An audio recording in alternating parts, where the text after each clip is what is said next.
hot take on this. It's like you are creating a brain in your brain. Yeah, that is why. Crazy. That is why when these people suffering from DID, that's dissociative disorder, what they do is that when these neurons kind of accumulate, see our DNAs, yeah, or our brain cells, they are in such a way that they kind of communicate with themselves. You know that's right. Yeah. They do communicate with themselves. So whatever our neurons, normal neurons, are learning every day, improving on and learning every day to make us who we are today, those neurons that you have encompassed, enveloped, hidden somewhere are also learning similarly. So you can see that when you are unconscious, right, sometimes most of these brain parts, our brain parts, they work independently from the rest of the brain parts. So when these encased brain they communicate with themselves, they also learn, they also grow inside your brain. You are learning from the within brain. Yeah, so when you are taken over by your alter ego, right? When you are taken over by your alter ego, that compartment of the brain kind of takes over. That's a new personality inside you. Yeah, because it is you, it has grown, but then it is having a different experience from you. Since you've hidden it, you have compressed it. When it comes out as rage, it comes out as anger, right? Yeah, those neurons, that's what they are responsible for. They're responsible for those kinds of emotions. So they are there and then they are learning. But they pressurize them and they contain those informations that you have during a traumatic event.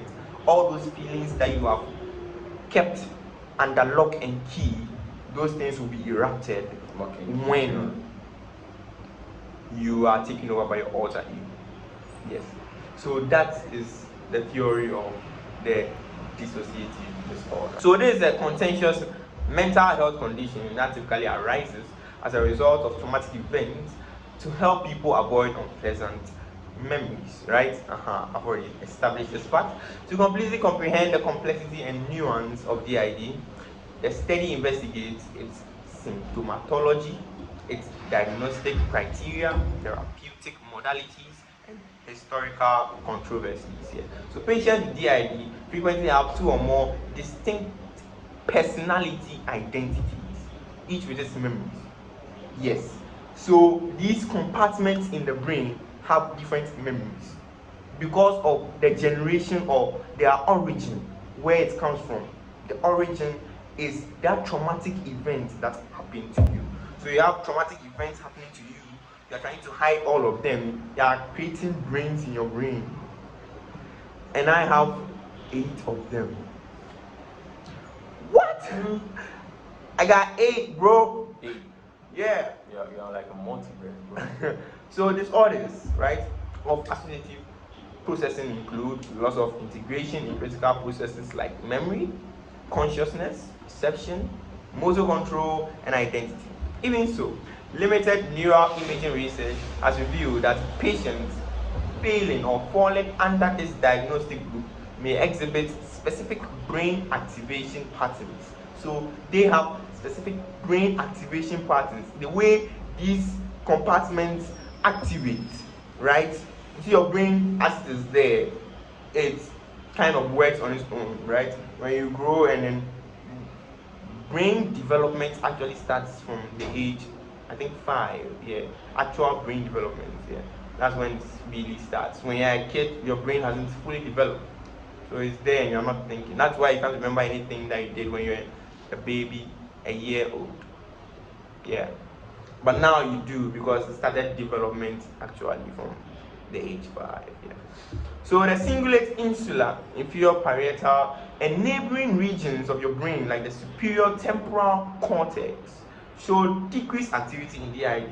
So the activities that occurs in your cerebrum, that region, right, of mental thinking, your neurotransmitters were decreased in DID patients, according to research.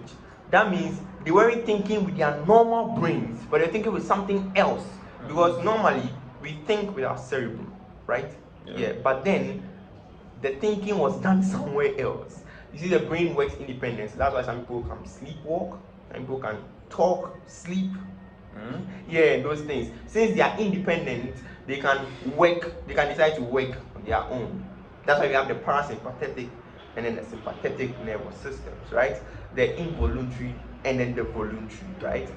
Most of the things that you do within your body are involuntary. You don't control your breathing, do you? Normally, they are involuntary. Some are voluntary. You do it with yourself, right? So these kind of independence of the brains is what causes these kind of actions, these weirdness in actions, right?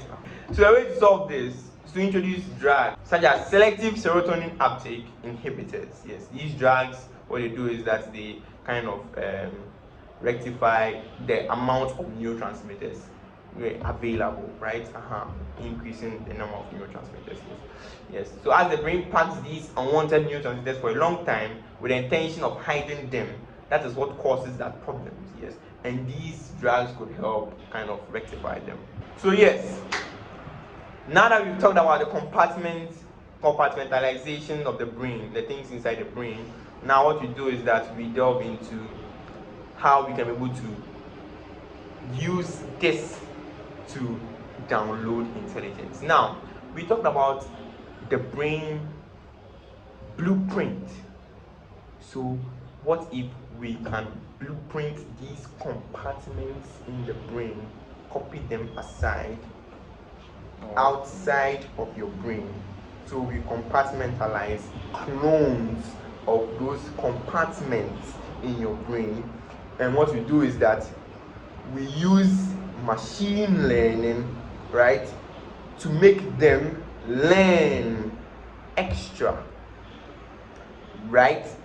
And then when we make them learn extra, we can be able to incorporate these different sections of brain clones into the compartments of our brain. Okay, so let me get this right. The brain will have more capacity to store. It will have more capacity to store. Why? Because it has compartmentalized some sections in the brain, right? It has created some room in the brain, neural pathways, new neural pathways, and there are ways to create neural pathways, right? We will understand them very soon. So when we create this extra room, what you can do is that when we clone these brain information outside of the brain of our tissue organic brain, what you can do is that we can incorporate knowledge in them through machine learning, and we've talked about some ways already, and then we incorporate them into our normal compartments in the brain, and voila, you're smart, just like that. Now there's one problem. The reason why I said I figured out why I was sleep talking. Don't think I don't want to talk about it. Was in episode 3 of season 1. What happens was that when I was trying to time travel through my dream, I may have excessively induced the electrons that were supposed to infiltrate my purpose circuitry in my hippocampus.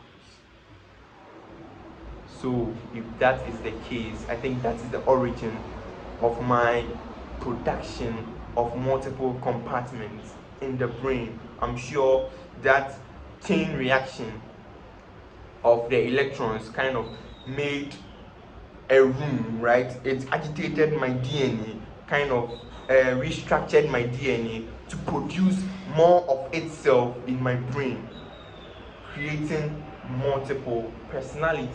So what you can do to correct this is next time we are time traveling through our dreams, we should add an EEG. An EEG, that's called electroencephalogram. to kind of check our brain activity so that we can be able to know if there are disruptions in the electrical activity of our brain. Okay, that is So that it doesn't cause those problems again. Next, I don't want to that is genius. be having That is genius. those things. I don't want to be talking in my dreams or in my sleep. Yeah.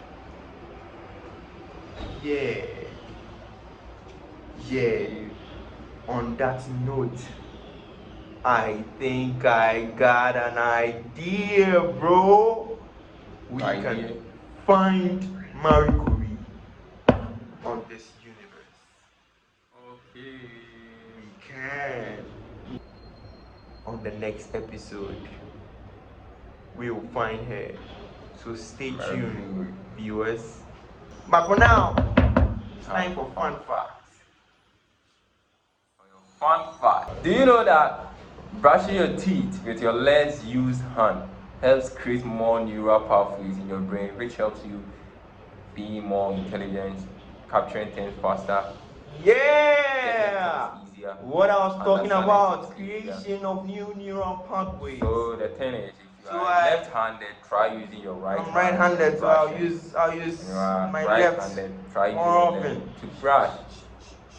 It will help you. I think that's a good idea. That's a good idea. Yeah, try. I know it's difficult, but try. Yeah, thank you very much, viewers. It's been a wonderful session. I told you, stay tuned. Stay tuned. In the next episode, See you in the the next one. finale of season 4, we will find Marie Curie. We will leave this goddamn universe and we will go.